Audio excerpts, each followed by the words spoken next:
तब से जय श्री कृष्णा। और राधे राधे। तो अभी जस्ट सुबह में मैथ का क्लास किया था। फर्स्ट फर्स्ट चैप्टर का। और तो आपने उम्मीद है कि मैथ वाला जो फर्स्ट चैप्टर हुआ उसको देखा था। तो आज हम लोग पढ़ने वाले हैं रसायन शास्त्र। केमिस्ट्री को पढ़ेंगे और केमिस्ट्री में फर्स्ट चैप्टर से अभी हम लोग शुरुआत करने वाले हैं, जिसका नाम है अ,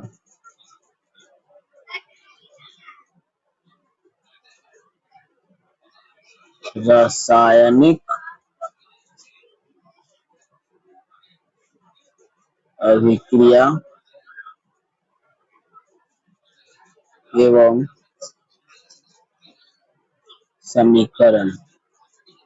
तो ये वाला चैप्टर अभी हम लोग पढ़ने वाले हैं। और तो बिल्कुल एकदम अच्छे से समझेंगे, एकदम आम भाषा में इसको।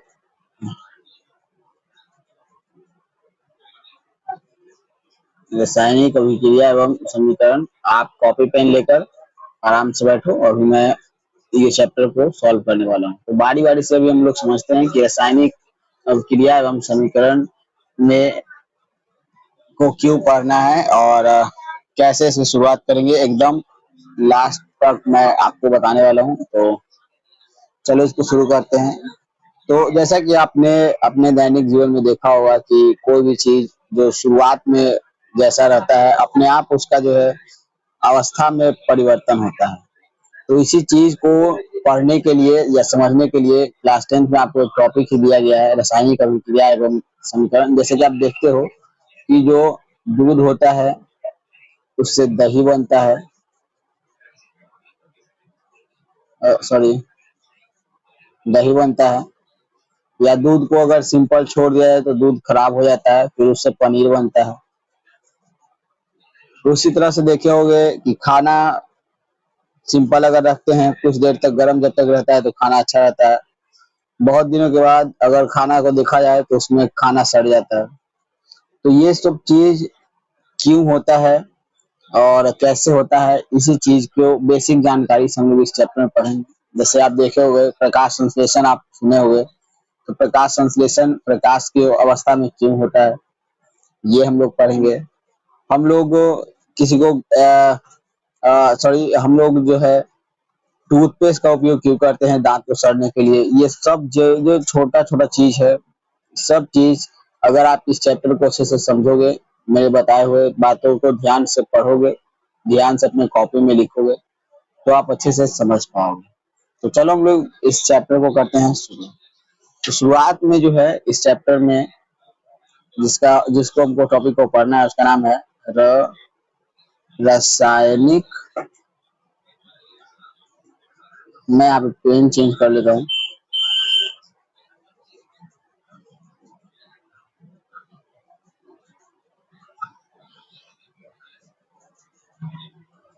रासायनिक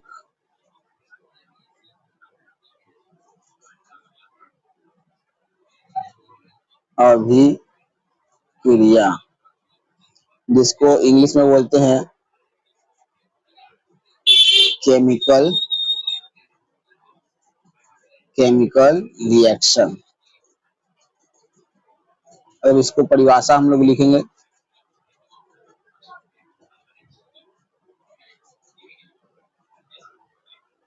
केमिकल रिएक्शन के बारे में अगर हम लोग लिखे तो, यानी रासायनिक अभिक्रिया के बारे में अगर हम समझे तो इसका परिभाषा होगा,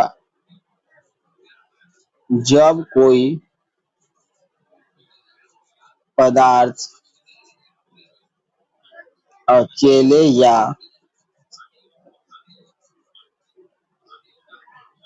किसी अन्य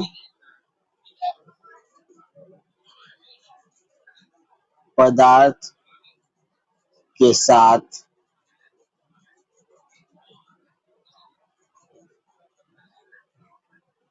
मिलकर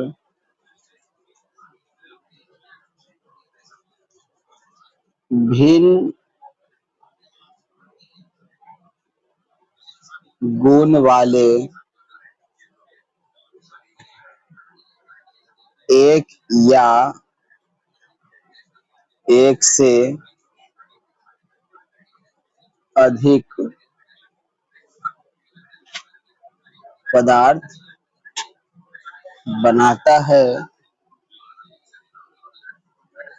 तो वह प्रक्रिया रासायनिक अभिक्रिया होती है। ठीक है, तो ये इसकी परिभाषा होगी कि जब कोई पदार्थ जो है जब कोई पदार्थ अकेले या किसी अन्य पदार्थ के साथ मिलकर भिन्न गुण वाले एक या एक से अधिक पदार्थ को बनाता है तो वह प्रक्रिया रासायनिक अभिक्रिया होती है, या यहाँ पे आप कहलाती है, ये लिख सकते हो।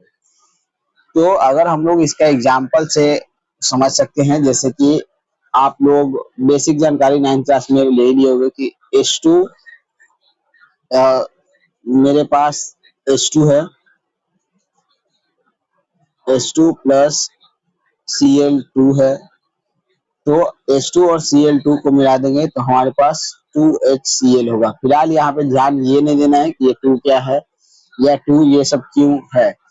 आप लोग पहले पढ़े होंगे 9th क्लास में अच्छे से ये सब तत्व के बारे में बताए गए हैं। तो H से आप जानते हो कि हाइड्रोजन होता है, Cl से क्लोरीन होता है, और ये देख रहे हो कि प्लस का मतलब होता है दोनों को मिलना।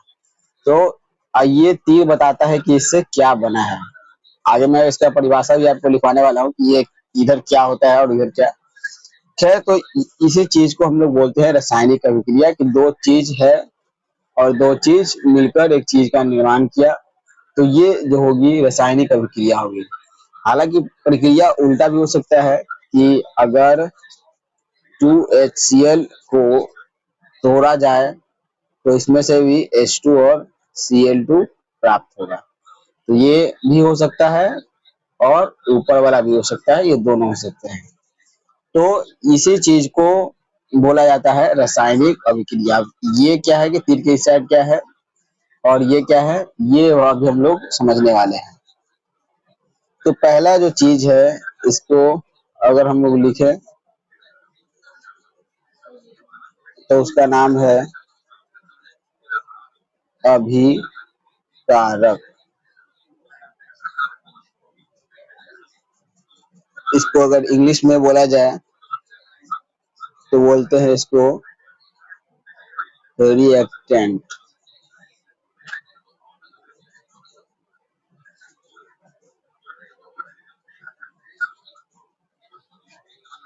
इसकी परिभाषा अगर हम लोग लिखे तो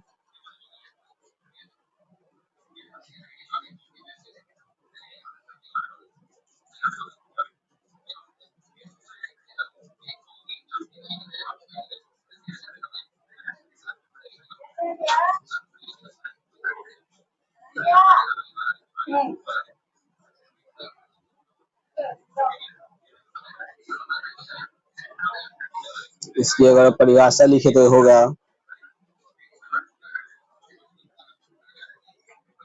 जो पदार्थ अभिक्रिया में भाग लेता हो उसे अभिकारक कहते हैं। यानी कि उस समय जो हम लोग ये देख रहे थे कि ये H2 प्लस Cl2 बराबर 2HCl हो रहा था, तो फिलहाल के लिए अगर इसको हम लोग भूल जाएं, यानी रिएक्टेंट वो पदार्थ होता है जो भाग लेता है अभिक्रिया में, उसे हम लोग अभिकारक करते हैं। जैसे कि H2 और H2 प्लस Cl2 वाला में आपने देखा कि 2HCl बना था, तो यहाँ पे ये दोनों जो होगा तीर के ये साइड पीछे साइड वाला, इसको हम लोग बोलेंगे अभिकारक। ठीक है, चल तो अभिकारक अगर हम समझ लिए हैं, तो अब नेक्स्ट वाला है, उसको हम लोग लिखेंगे प्रतिफल, या अगर इंग्लिश में इसको बोले तो होगा प्रोडक्ट। प्रतिफल या प्रोडक्ट।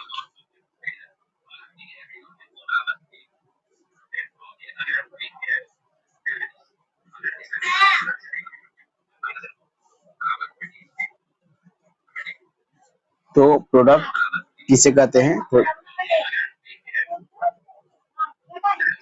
रासायनिक अभी रासायनिक अभिक्रिया के फलस्वरूप बने पदार्थ प्रतिफल कहलाते हैं। ठीक है, अब वही एग्जांपल हम लोग लेते हैं, जैसे कि H2 प्लस Cl2 बराबर HCl 2HCl। तो इधर वाला को तो हम लोग अभिकारक बोलते हैं, और ये साइड बन के जो आया है यानी कि तीर के दाएं साइड, उसको हम लोग प्रोडक्ट या प्रतिफल बोलेंगे। तो अगर आप चाहो तो ये सब मैं लिख कर भी ला सकता हूँ और डायरेक्ट समझा सकता हूँ, लेकिन मुझे लगता है कि उस तरह समझाने में थोड़ा बच्चों को जो है मशीनीकृत लगता है, इसलिए मैं सोच रहा हूँ कि यहीं पे लिखूं, आप भी मेरे साथ लिख लो और उससे क्लास अच्छा लगेगा। ठीक है, तो आगे हम लोग अगर बढ़े तो अभिकारक समझ लिए, प्रतिफल समझ लिए, रासायनिक अभिक्रिया क्या होती है ये समझ लिए, रासायनिक अभिक्रिया क्यों जरूरी है ये भी समझ लिए हैं। तो अभी फिलहाल में आपने क्या, क्यों, अब बाकी जो है कैसे समझना है। खैर, तो अगर हम लोग देखें तो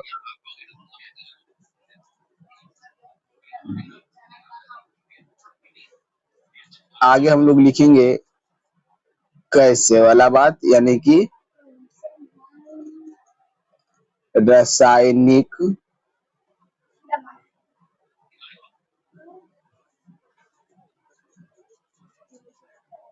अभिक्रिया की क्रिया विधि, रासायनिक अभिक्रिया की क्रिया विधि लिखेंगे, यानी कि रासायनिक अभिक्रिया कैसे होती है।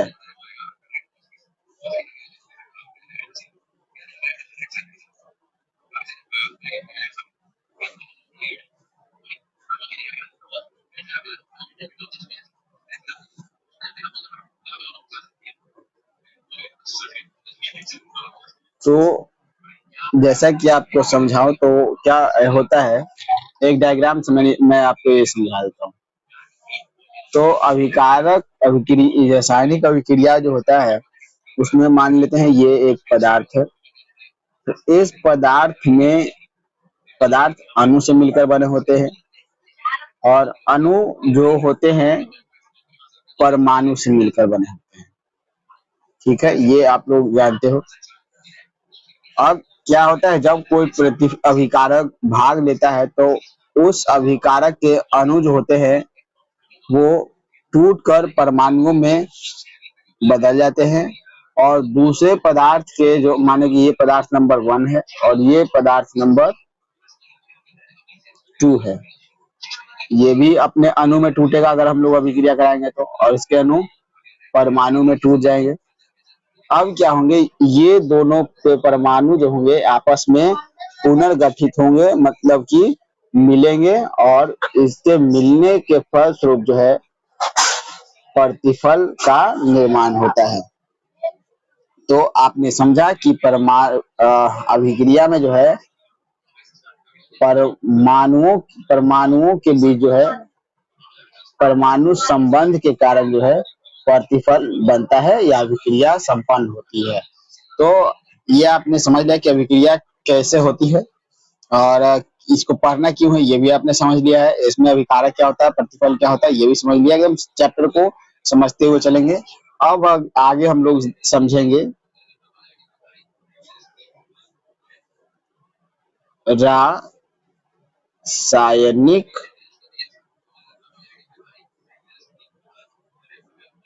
रासायनिक अभिक्रिया की विशेषता। रासायनिक अभिक्रिया की विशेषता एक एक करके मैं विशेषता लिखूंगा और उसको आपको समझाने का कोशिश भी करूंगा। और मैं उम्मीद करता हूं कि आपके पास पेन पेंसिल होगा, पेन कॉपी आप लेकर बैठे हुए होंगे और जो मैं अभी बोल रहा हूं उसको आप लिख भी रहे होंगे। ठीक है, तो रासायनिक अभिक्रिया की विशेषता अगर हम लोग देखें तो इसकी पहली जो विशेषता है, इसमें गैस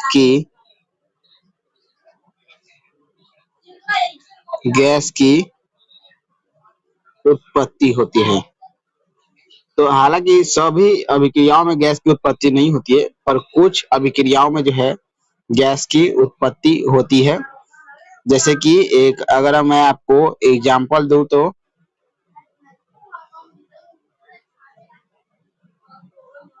अगर आप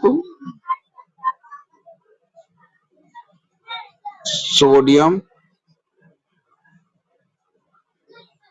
कार्बोनेट, ये आप चैप्टर नंबर 4 में पढ़ोगे इसके बारे में अच्छे से। सोडियम कार्बोनेट और प्लस में हाइड्रोक्लोरिक अम्ल आपस में अभिक्रिया कराओगे इसको, तो प्रतिफल के रूप में CO2 गैस जो है मुक्त होगा। तो सभी अभिक्रिया में गैस की उत्पत्ति नहीं होती है, लेकिन कुछ कुछ अभिक्रियाओं में जो है गैस की उत्पत्ति है, जिसमें सोडियम कार्बोनेट और हाइड्रोक्लोरिक अम्ल के मिलने से CO2 गैस उत्पन्न होती है, उसमें से एक प्रमुख है। खैर, तो इसके बाद हम लोग सेकंड नंबर पढ़ेंगे, तो इसको पहले थोड़ा सा कर लेते हैं छोटा, ताकि दूसरा भी हम लोग लिख पाए। तो ये इसकी पहली विशेषता थी। विशेषता नंबर जो है, अगर हम लोग 2 पर ध्यान दें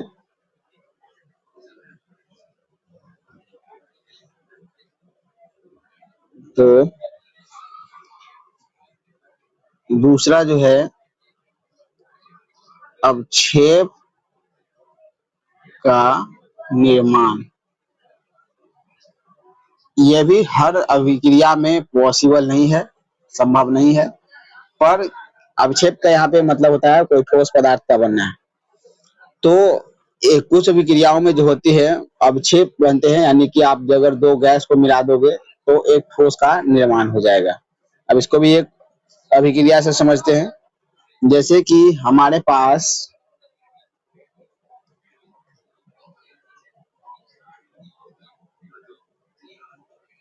सोडियम क्लोराइड है और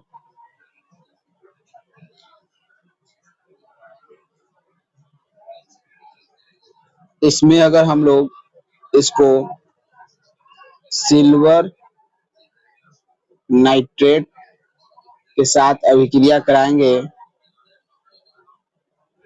तो हमको सिल्वर क्लोराइड मिलेगा, जो एक ठोस पदार्थ है। यहाँ आप देख रहे हो कि ये जो था, अगर गैस था तो तीर ऊपर था, और यहाँ पे ये ठोस पदार्थ था तो इसका जो तीर है नीचे है। यानी कि अगर गैस किसी के कोई अभिक्रिया में गैस की उत्पत्ति होगी तो तीर का साइन ऊपर की ओर होगा, ठोस की उत्पत्ति होगी तो तीर का साइन नीचे की ओर होगा। ये हम लोगों ने दो विशेषताएं पढ़ ली अभी। पहली है कुछ अभिक्रियाओं में ठोस का निर्माण होता है, सॉरी ये दूसरी है, और कुछ अभिक्रियाओं में है जो गैस का निर्माण होती है। ये आपकी पहले थी।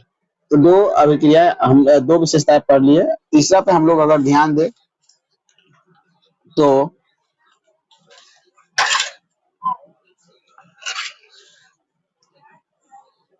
रंग में परिवर्तन।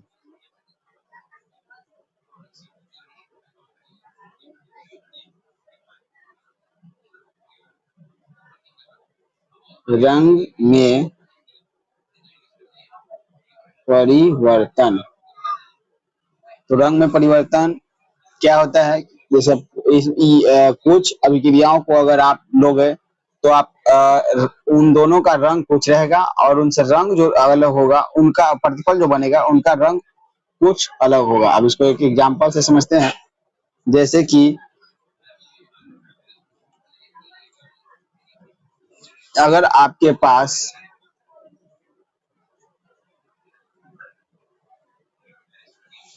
पोटेशियम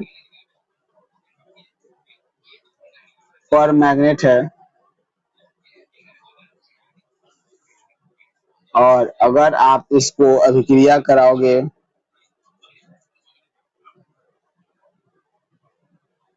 नींबू के साथ, तो क्या होगा कि ये जो पोटेशियम परमैंगनेट है इसका रंग होता है बैंगनी, और नींबू का तो आप जानते हो पानी जैसा रंग होता है। तो इस बैंगनी कलर के पोटेशियम परमैंगनेट को अगर नींबू के साथ आप निचोड़ दोगे तो इसके रंग ही है जो धीरे धीरे करके गायब हो जाएंगे। तो यहाँ आपने देखा कि इसमें रंग में है जो परिवर्तन हो रहा है। पहले ये जो था बैंगनी रंग का था और नींबू जैसे ही मिला है तो इसका रंग गायब होने लगा। और भी है बहुत सारी अभिक्रियाएं हैं, जैसे कि अगर आप पोटेशियम डाइक्रो सबको लिखना है उतना पॉसिबल नहीं है, एक एक एग्जांपल में हम लोग बस समझ गए। जैसे कि पोटेशियम डाइक्रोमेट के अम्लीय विलयन नारंगी होता है, और यदि इसमें आप सल्फर डाइऑक्साइड मिला दोगे तो नारंगी जो उसका रंग होगा उससे बदल के वो हरा हो जाएगा। तो ये सब चीज रंग परिवर्तन के गुण को दर्शाता है। तो 3 विशेषता हम लोगों ने कंप्लीट कर लिया है। आई होप कि आपको समझ में आ रहा होगा ये सारे क्लास। और उसके बाद अगर हम लोग आगे की ओर ध्यान दें तो पहले एक लाइन यहाँ पे खींच देता हूँ ताकि सभी चीज यहाँ पे अलग हो। तो 3 विशेषता हम लोगों ने लिख लिया है, और चौथी विशेषता जो है उसमें है ताप में परिवर्तन।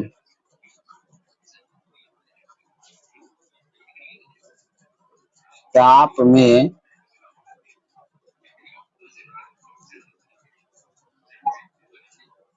परिवर्तन।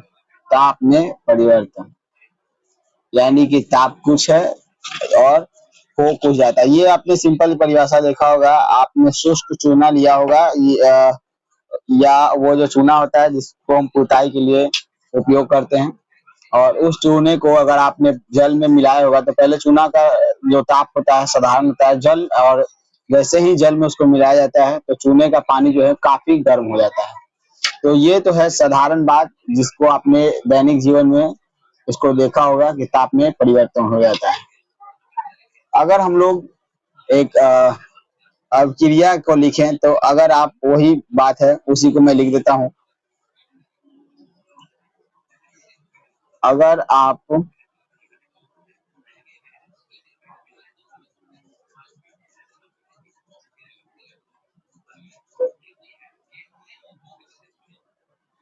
कलर चेंज कर लेता हूं मैं पेन का थोड़ा। अगर आप कली चुना लो, वही जो मैंने आपको भी बताया कली चुना, और इस पे अगर आप जल की अभिक्रिया कराओगे तो इसमें जो है ऊष्मा उत्पन्न होगी। ठीक है। नेक्स्ट जो है पांचवी, अगर हम लोग विशेषता इसमें लिखेंगे तो पांचवी विशेषता होगी अवस्था में परिवर्तन। अवस्था में परिवर्तन कहने का मतलब है, अगर पहले यहाँ पे लिख देता हूं मैं अवस्था में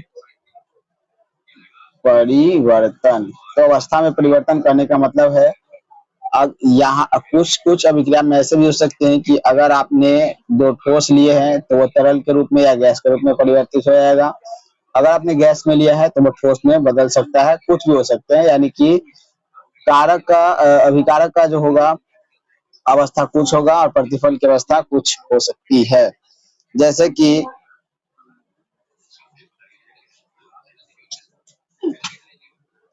एक दैनिक जीवन वाला अगर उदाहरण देखें तो आपने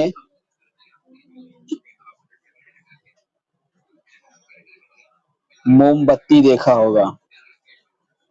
तो मोमबत्ती जैसे ही जलती है तो जलने के बाद कुछ जो होता है जलकर वाष्प में परिवर्तित हो जाता है और कुछ उसका जो होता है नीचे नीचे की ओर जो होता है गिर जाता है। तो ये इससे हम लोग समझ सकते हैं कि रासायनिक अभिक्रियाओं में ताप में सॉरी अवस्था में परिवर्तन होता है। कुछ गैस बन जाती है, कुछ द्रव बन जाते हैं, कुछ ठोस पदार्थ भी बन जाते हैं। ठीक है। और ये सब में काफी इसमें ही परिभाषा ले सकते हैं। जैसे कली चूना को जल में मिलाएंगे तो ये ठोस था, जल में मिलने से ये द्रव बन जाता है। बहुत सारी परिभाषा ले सकते हैं।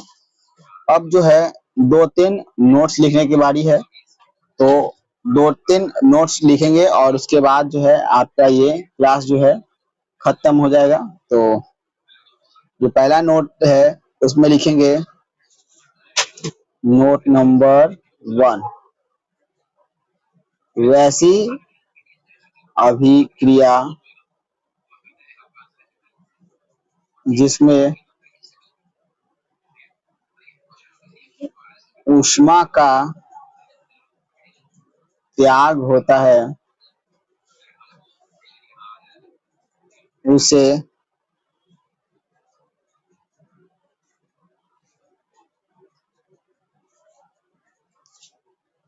ऊष्मा क्षेपी त्याग होता है। का मतलब हो गया कि अगर दो पदार्थ मिलने से गर्मी उत्पन्न हो रही है तो उसे उस अभिक्रिया को या उस जिस समय जो अभिक्रिया उसमें हो रही है उससे हम लोग बोलेंगे ऊष्मा क्षेपी अभिक्रिया। उसे ऊष्मा क्षेपी अभिक्रिया कहते हैं। नोट नंबर 2 जो है इसको अगर हम बोले तो इसका सीधा मतलब कि अपोजिट है कि वैसी अभिक्रिया जिसमें ऊष्मा का अवशोषण होता है। अवशोषण होना का मतलब अगर दो गर्म पदार्थ थे उसको अगर आप मिलाओगे और ठंडक महसूस होने लगे तो उसे हम लोग बोलते हैं ऊष्मा शोषी अभिक्रिया